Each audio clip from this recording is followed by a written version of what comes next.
छोटे किसानों की परेशानियों से हर कोई परिचित है। समय समय पर उनके सशक्तिकरण की मांग भी उठी है। हमारे आदरणीय शरद पवार जी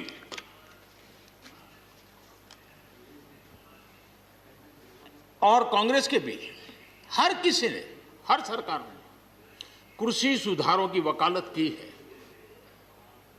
कोई पीछे नहीं है, क्योंकि हर एक को लगता है कर पाए नहीं कर पाए अलग बात है, लेकिन ये होना चाहिए, ये बात हर एक की निकली हुई है। और आज नहीं, जब भी जो जहाँ थे सबने की हुई है। और शरद राव जी ने तो अभी एक बयान भी दिया कि भाई मैं सुधारों के पक्ष में हूं।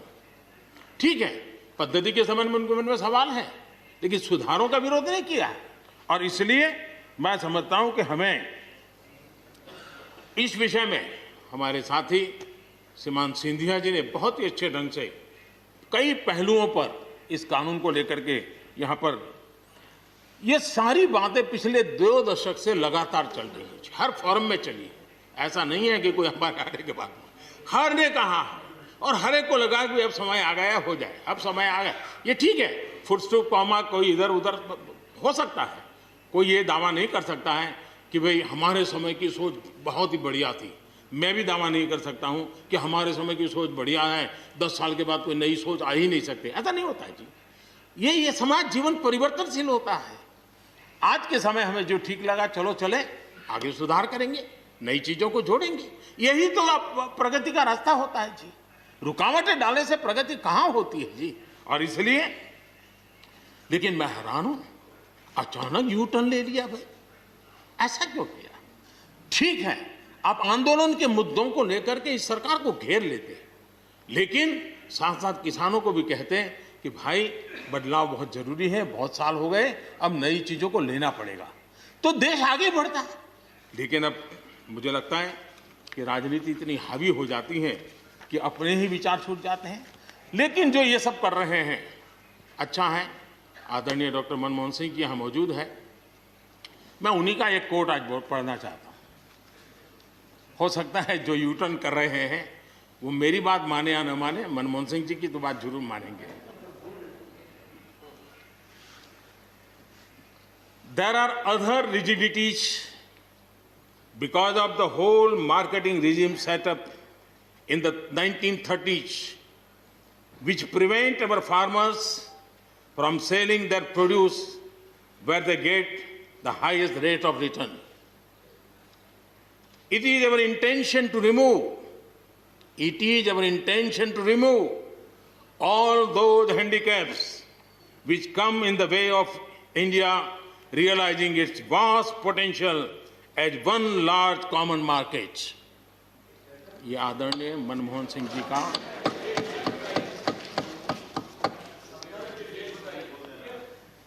आदरणीय मनमोहन सिंह जी ने किसान को उपज बेचने की आजादी दिलाने, भारत को एक कृषि बाजार दिलाने के संबंध में अपना इरादा व्यक्त किया था और वो काम हम कर रहे हैं।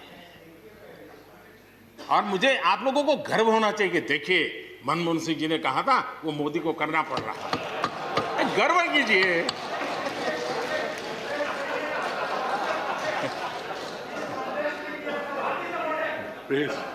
प्लीज।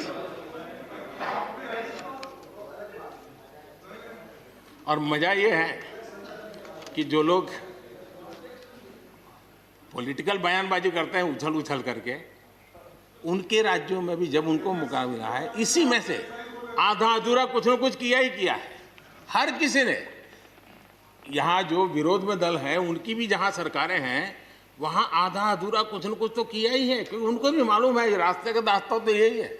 और मैंने देखा इस चर्चा में लॉ का जो स्पिरिट है उस पर किसी की चर्चा नहीं हुई है। शिकायत दिया गया तरीका ठीक नहीं था, जल्दी कर दिया, इसको नहीं पूछा, ये रहता है। वो तो परिवार में शादी होती है तो भी फूफी नाराज होकर के कहती है मुझे कहाँ बुलाया, वो तो रहता है। इतना बड़ा बड़ा परिवार है तो रहता ही है।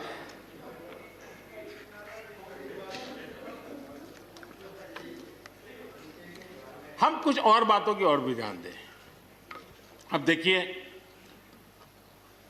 दूध उत्पादन, किसी बंधनों में बंधा हुआ नहीं है, न पशुपालक बंधनों में बंधा हुआ है, न दूध बंधनों में बंधा हुआ। लेकिन मजा देखिए, दूध के क्षेत्र में या तो प्राइवेट या कोऑपरेटिव, दोनों ने एक ऐसी बड़ी मजबूत चेन बनाई है, दोनों मिलकर के इस काम को कर रहे हैं और एक बेहतरीन सप्लाई चेन हमारे देश में बनी है। इसको हमने जो अच्छा है उसको, और ये मेरे काल में नहीं बना है, आप भी इसका गर्व कर सकते हैं, मेरे काल से पहले बना हुआ है, हमें गर्व करना चाहिए। फल सब्जी से जुड़े व्यवसाय में ज्यादातर बाजारों का सीधा संपर्क रहता है, बाजारों की दखल हट गई है, इसका लाभ मिल रहा है। क्या डेयरी वाले, फल सब्जी खरीदने वाले उद्यमी, पशुपालकों की किसान, क्या जमीन पर कब्जा हो जाता है उनका? पशुपालन पर, पशु पे कब्जा हो जाता है? नहीं होता, दूध बिकता है, पशु नहीं बिकता है जी। हमारे देश में डेयरी उद्योग का योगदान कृषि अर्थव्यवस्था के कुल मूल्य में 28% से भी ज्यादा है। यानी इतना बड़ा हम एग्रीकल्चर की चर्चाएं करते हैं, इस पहलू को हम भूल जाते हैं। 28% कंट्रीब्यूशन है और करीब करीब 8 लाख करोड़ रुपयों का कारोबार है। जितने रुपये का दूध होता है उसका मूल्य अनाज और दाल दोनों मिला ले तो उससे ज्यादा है। हम कभी इस तरफ देखते ही नहीं है।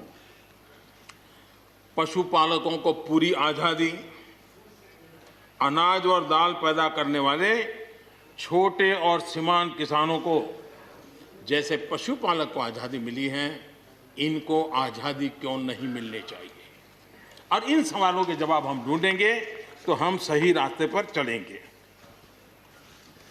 आदरणीय सभापति जी, ये बात सही है, जैसा हम लोगों की स्वभाव रहा है, घर में भी थोड़ा सा भी परिवर्तन करना हो तो घर में भी एक तनाव जरूर है। चेहरे यहाँ क्यों रखी, टेबल यहाँ क्यों रखा, घर में भी होता है। इतना बड़ा देश है और जिस प्रकार की परंपराओं से हम पले बढ़े हैं, तो ये मैं स्वाभाविक मानता हूँ। जब भी कोई नई चीज आती है तो थोड़ा बहुत रहता ही है हमारे यहाँ, क्योंकि असमंजस की स्थिति भी रहती है। लेकिन जरा वो दिन याद कीजिए जब हरित क्रांति की बातें होती थी। हरित क्रांति के समय जो कृषि सुधार हुए, तब भी जो आशंकाएं हुई, जो आंदोलन हुए, ये वेल डॉक्यूमेंटेड है और ये देखने जैसा है। कृषि सुधार के लिए सख्त फैसले लेने के उस दौर में शास्त्री जी का हाल ये था कि अपने साथियों में से कोई कृषि मंत्री बनने को तैयार नहीं होता था, क्योंकि लगता था कि ऐसा है हाथ जल जाएंगे और किसान नाराज हो जाएंगे तो मेरी तो राजनीति समाप्त हो जाएगी। ये शास्त्री जी के समय की घटनाएं हैं। और अंत में शास्त्री जी को सी सुब्रमण्यम जी को कृषि मंत्री बनाना पड़ा था और उन्होंने रिफॉर्म्स की बातें की। योजना आयोग ने भी उसका विरोध किया था। मजा देखिए, योजना आयोग ने भी विरोध किया था। वित्त मंत्रालय सहित पूरी कैबिनेट के अंदर भी विरोध का स्वर उठा था। लेकिन देश की भलाई के लिए शास्त्री जी आगे बढ़े और लेफ्ट पार्टी जो आज भाषा बोलते हैं ना, वही उस समय बोलते थे। वो यही कहते हैं, अमेरिका के इशारे पर शास्त्री जी ये कर रहे हैं, अमेरिका के इशारे पर कांग्रेस ये कर रही है। सारा चीज जितना आज मेरे खाते में जमा है ना, वो पहले आपके यहाँ बैंक में अकाउंट में था। सब कुछ अमेरिका के एजेंट कह दिया जाता था हमारे नेता, कांग्रेस के नेताओं को। ये सब कुछ लेफ्ट वाले जो आज भाषा बोलते हैं, वो उस समय भी उन्होंने यही भाषा बोली थी। कृषि सुधारों को छोटे किसानों को बर्बाद करने वाला बताया गया था। देश भर में हजारों प्रदर्शन आयोजित हुए थे, बड़ा मूवमेंट चला था। इसी माहौल में भी लाल बहादुर शास्त्री जी और उसके बाद की सरकार जो करती रही, उसी का परिणाम है कि जो हम कभी PL 480 मंगवा करके खाते थे, आज देश अपने किसान ने अपनी मिट्टी से पैदा की चीजों को खाता है।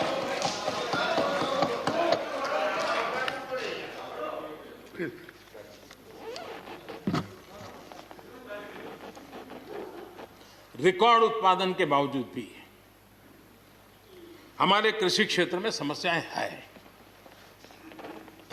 कोई ये तो मना नहीं कर सकता है समस्याएं नहीं है, लेकिन समस्याओं का समाधान हम सबको मिलकर के करना होगा। और मैं मानता हूं कि अब समय ज्यादा इंतजार नहीं करेगा। हमारे राम गोपाल जी ने बहुत ही अच्छी बात कही कि उन्होंने कहा कि कोरोना लॉकडाउन में भी हमारे किसानों ने रिकॉर्ड उत्पादन किया। सरकार ने भी बीज, खाद, सारी चीजें कोरोना काल में भी पहुंचाने में कोई कमी नहीं होने दी, कोई संकट नहीं आने दिया, और उसका सामूहिक परिणाम मिला कि देश के पास यह भंडार भरा रहा। उपज की रिकॉर्ड खरीदी भी इस कोरोना काल में ही हुई। तो मैं समझता हूं कि हमने नए नए उपाय खोज करके आगे बढ़ना होगा। और जैसा मैंने कहा, कोई भी हम कई कानून है, हर कानून में 2 साल 5 साल के बाद, कभी 2 महीने 2-3 महीने के बाद सुधार करते ही करते हैं। हम कोई स्टैटिक अवस्था में जीने वाले लोग थोड़े हैं जी। जब अच्छे सुझाव आते हैं तो अच्छे सुधार भी आते हैं, और सरकार भी अच्छे सुझावों को, और सिर्फ हमारी नहीं, हर सरकार ने अच्छे सुझावों को स्वीकार किया। यही तो लोकतंत्र की परंपरा है। और इसलिए अच्छा करने के लिए अच्छे सुझावों के साथ, अच्छे सुधारों की तैयारी के साथ हम सबको आगे बढ़ना चाहिए। मैं आप सबको निमंत्रण देता हूं, आइए हम देश को आगे ले जाने के लिए, कृषि क्षेत्र की समस्याओं का समाधान करने के लिए आंदोलनकारियों को समझाते हुए हमने देश को आगे ले जाना होगा। हो सकता है कि शायद आज नहीं तो कल जो भी यहाँ होगा, किसी न किसी को ये काम करना ही पड़ेगा। आज मैंने किया है, गालियाँ मेरे खाते में जाने दो, लेकिन इस अच्छा करने में आप जुड़ जाओ। बुरा हो मेरे खाते में, अच्छा हो आपके खाते में, आओ मिलकर के चले।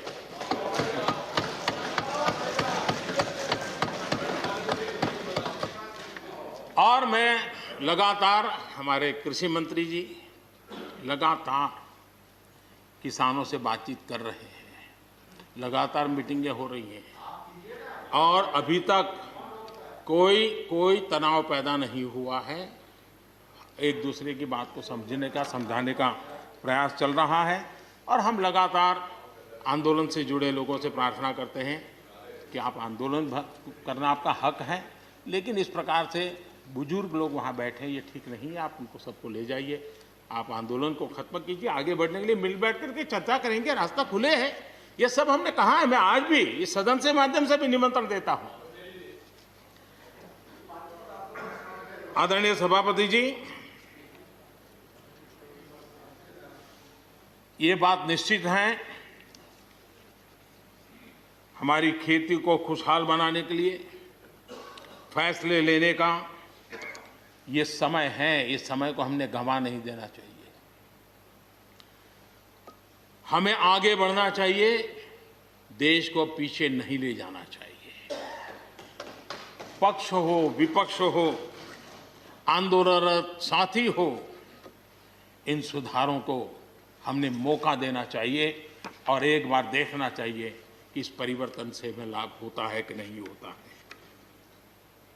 कोई कमी हो तो उसको ठीक करेंगे, और कहीं ढिलाई है तो उसको कसेंगे। ऐसा तो है नहीं कि सब दरवाजे बंद कर दिए बस। और इसलिए मैं कहता हूं, मैं विश्वास दिलाता हूं कि मंडियां अधिक आधुनिक बने, अधिक प्रतिस्पर्धी होगी। इस बार बजट में भी उसके लिए हमने प्रावधान किया है। इतना ही नहीं, एमएसपी है, एमएसपी था, एमएसपी रहेगा। ये सदन की पवित्रता समझे हम। जिन 80 करोड़ से अधिक लोगों को सस्ते में राशन दिया जाता है, वो भी कंटिन्यू रहेगा। इसलिए मेहरबानी करके भ्रम फैलाने के काम में हम न जुड़े, क्योंकि हमको देश ने एक विशिष्ट जिम्मेवारी दी है। किसानों की आय बढ़ाने के जो दूसरे उपाय हैं, उन पर भी हमें बल देने की जरूरत है। आबादी बढ़ रही है, परिवार के अंदर सदस्यों की संख्या बढ़ रही है, जमीन के टुकड़े छोटे होते जा रहे हैं। ऐसी स्थिति में हमें कुछ न कुछ ऐसा करना ही होगा ताकि किसानी पर बोझ कम हो और हमारे किसान के परिवार के लोग भी रोजी रोटी कमाने के लिए, उनके लिए हम और अवसर उपलब्ध करा सकें। इनकी तकलीफों को दूर करने के लिए हमने काम करना होगा। और मैं मानता हूं कि हम अगर देर कर देंगे, हम अगर अपने ही राजनीतिक समीकरणों में फंसे रहेंगे तो हम किसानों को अंधकार की तरफ धकेल देंगे। कृपा करके हमें किसानों के उज्जवल भविष्य के लिए इससे बचना चाहिए। मैं सबसे प्रार्थना करता हूं, हमें इस बात की चिंता करनी होगी।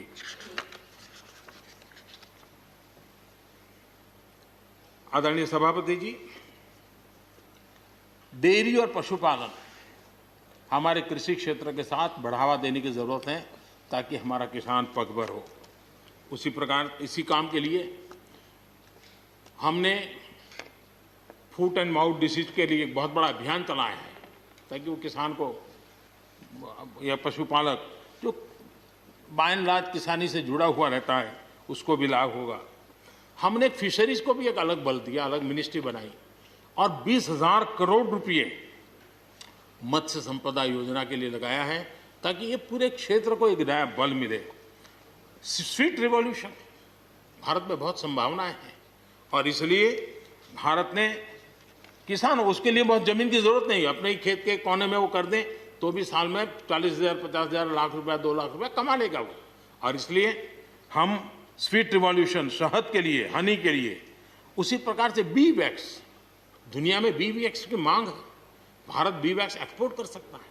हमने उसके लिए एक माहौल बना और किसान के खेत में ही छोटे किसान होगा तो एक कोने में वो एक नई कमाई कर सकता है। हमने इसको जोड़ना होगा। और मधुमक्खी पालन के लिए कोई सैकड़ों एकड़ जमीन की जरूरत नहीं है, वो आराम से अपने यहाँ कर सकता है। सोलर पंप, सोलर हम कहते हैं अन्नदाता ऊर्जादाता बने, उसके खेत में ही वो अपनी सोलार सिस्टम से ऊर्जा भी पैदा करे, सोलार पंप चलाए, अपनी पानी की आवश्यकता को पूरी करे, उसके खर्च को, बोझ को बंद करे और फसल एक लेता है तो 2 ले, 2 लेता है तो 3 ले। क्रॉप पैटर्न में बदल करना है तो बदल कर सके, उसकी दिशा में हम जा सकते हैं। और एक बात है, भारत की ताकत ऐसी समस्याओं के समाधान करने की और नए रास्ते खोजने की रही है, आगे भी खुलेंगे। लेकिन कुछ लोग हैं जो भारत अस्थिर रहे, अशांत रहे, इसे लगातार कोशिशें कर रहे हैं। हमें इन लोगों को जानना होगा। हम ये न भूलें कि पंजाब के साथ क्या हुआ। जब बंटवारा हुआ सबसे ज्यादा भुगतना पड़ा पंजाब को। जब 84 के दंगे हुए सबसे ज्यादा आंसू बहे पंजाब के, सबसे ज्यादा दर्दनाक घटनाओं का शिकार होना पड़ा पंजाब को। जो जम्मू कश्मीर में हुआ, निर्दोषों को मौत के घाट उतार दिया गया। जो नॉर्थ ईस्ट में होता रहा, आए दिन बम, बंदूक और गोलियों का कारोबार चलता रहा। ये सारी चीजों ने देश को किसी न किसी रूप में बहुत नुकसान किया है। इसके पीछे कौन ताकतें हैं, हर समय हर सरकारों ने इसको देखा है, जाना है, परखा है। और इसलिए हमें उस जज्बे से इन सारी समस्याओं के समाधान के लिए हम तेजी से आगे बढ़े। और हम ये न भूलें कि कुछ लोग हमारे, खास करके पंजाब के, खास करके सिख भाइयों के दिमाग में गलत चीजें भरने में लगे हैं। ये देश हर सिख के लिए गर्व करता है।